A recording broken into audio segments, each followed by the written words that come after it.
Hello, my name is Taylor. I'm an engineer based in New York, and I'm going to show you a little bit about these beautiful Cyclops Audio PM1000s. These are the exact same preamps that are inside the console, but these are studio-ready units that lack all of those limitations. Better sonics and a lot more options. I've used these on countless projects. They're my go-to preamps, and I use them the most, even though I have access to other good preamps both here and at studios that I work in. These units are exceptionally quiet. The noise floor is more or less non-existent, and there's a lot of headroom. So for instance, ribbon microphones work really well with these. I use these for ribbons without cloud lifters or boosts like that, which seems a little bit crazy, but you can get that much signal out of these, good clean signal. Phil does some circuit tweaks to these things to help them perform better than the original consoles, particularly regarding like low end and headroom. I'm not a tech, so I can't say specifically what kind of voodoo he's doing under the hood, but I can say after very rigorous testing and recording through these that they perform exceptionally well. They perform like a modern preamp should, with a lot of that beautiful vintage characteristic. It's kind of hard to have such a nice balance, and that's probably the main reason why I love these so much. They can be absolutely clean when you need them to be. You can have them flat and transparent, but if you want, you can drive them a little bit and get some of that API or Neve type of saturation. So the level of character that you get out of these things is really up to you. And that's pretty priceless when you're working with multiple genres of music. There's a lot of different transformer and switch options. This unit right here has a custom API style output transformer with a center tap switch. But if you talk to Phil, he can make something specific for you. Okay, so I'm going to show you a little bit about this front panel and what everything does. The input knob here has 10 steps, which is pretty cool if you want to be exact and precise. Each step equals 6 dB of gain. The output knob is the exact same thing as the output faders on the console, so that's pretty cool. So these switches here, these are the transformer switches. Basically, you can have 2 different output transformers selectable. As I mentioned before, I've got a custom API style output transformer with a center tap switch. So I can change the flavor a little bit just by having that up or down. Over here we got 2 DI jacks, which are awesome. They kind of hijack the signal path. So if you plug in here, your XLR input on the back is voided out and this takes over. Really amazing DIs, great for bass in particular because this thing handles low end so well. Over here we have high pass filters, 40 Hertz and 80 Hertz. These are 12 dB per octave, so they're gentle and very usable. Very minimal phase, really good to get rid of rumble or whatever else. Over here, this switch pertains to the mid EQ knob, which I'll go over in just a minute. It's worth saying that all of the PM1000s from Cyclops Audio come standard with the Neve EQ mod. If you're flirting with the idea of getting a PM1000, you probably already know what that means. So yeah, these are the EQ bands. The bass and the treble are both shelves. The bass shelf starts at 100 Hertz. It's pretty gradual. And it's extremely musical. It is very nice to add a little bit of kick. Also, I should say that all of the knobs in the 12 o'clock position that's their null. So I use these often for boosting, but also for cutting, and they're really nice to give big broad strokes to your EQ curves. The bass, as I said, starts, it's 100 Hertz, and an interesting thing you can do, and I do often, is sometimes I'll high pass even all the way up to 80 Hertz, depending on the instrument, and then I'll boost at 100 hertz and back, and you can kind of it's sort of a little trick to get a really nice curve going, and you can really do some useful stuff for things that have a lot of sub-frequencies, bass guitar, etc. The treble is likewise a shelf, and we can select where it begins. So we have 10K, which is pretty classic, really nice, brighten things up if you want, but 12K is another option, which is cool if you just want to add a little bit of air to something. I use that a lot, very, very nice. The mid-range is selectable by this switch. So we have 700, 1.6, and 3.2K. The mid-range is a wide bell, and it's very, very gentle and pleasing, but you can get a lot. I mean, it's, you know, kind of the case with all of these EQs. You can really dig in and dramatically change your sound if you want, or you can just use it more like I do, where you're just doing gentle stuff and massaging your EQ curve. So that's very useful. Over here we have the saturation control. This one is very interesting because this is basically a trim knob, and this occurs after all of the gain stages but before the output transformer. So essentially you can turn this up, which turns down the volume, and then you can add that volume back here, but you're driving the transistor harder, so you're getting more saturation. Why would we want to do that? So that we can drive the crap out of it without clipping our converters. So that's a really awesome feature, and it's called saturation for that reason, because we can really saturate the signal.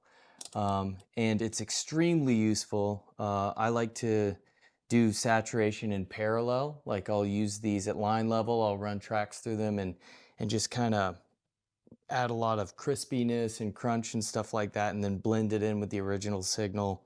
And that's probably one of my favorite features about this unit. It probably is my favorite feature.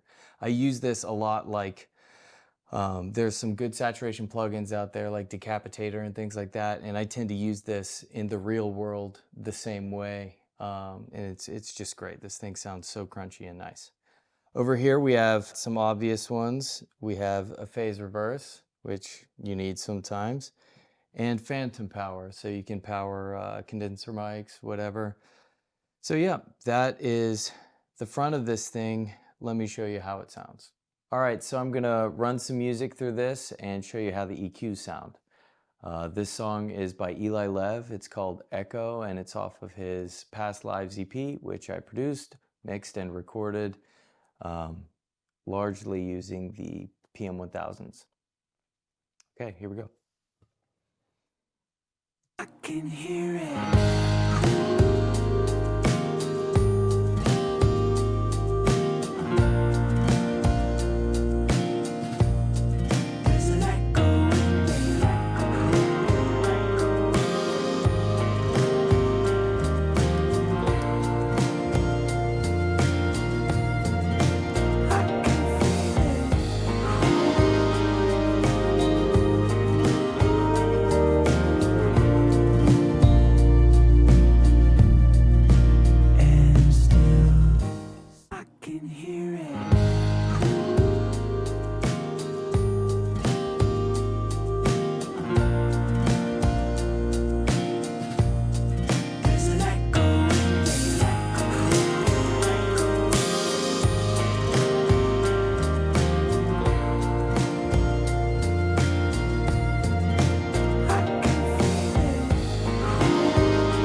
Okay, now I'm going to show you a little bit about the saturation knob.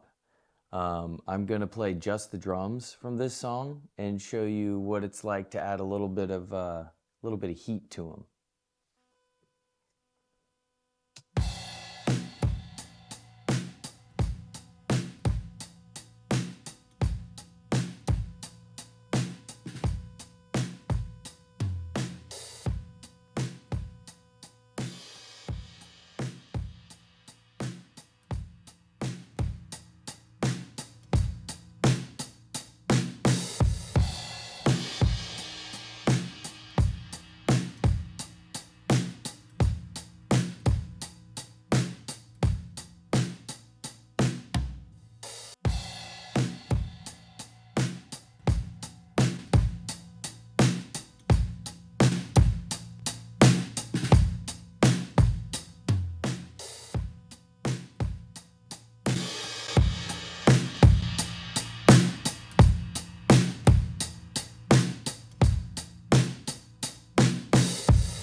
So you can see that you can get different flavors or different levels of intensity based on if you're pushing it from the output or from the input.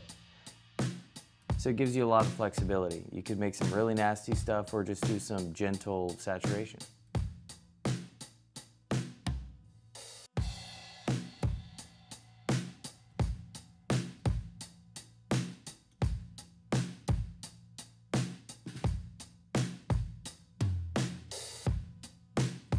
I'm going to saturate these drums and then add a little bit of EQ.